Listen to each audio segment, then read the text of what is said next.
marami pang iba.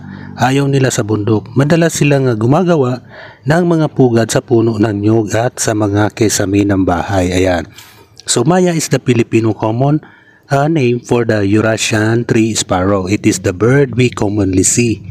The Maya is actually belongs to Munia family. Probably 3 species or more of this bird can be seen in the most part of the Philippines. Maya bird can be feed upon seed, grains, and likes with seed. It can also feed upon peanuts. Surprisingly, it has no compunction about eating insects such as woodlice, millipede, centipede, spider, and harvestmen. So ayan guys, malapit ko na matapos itong aking pag-sketch.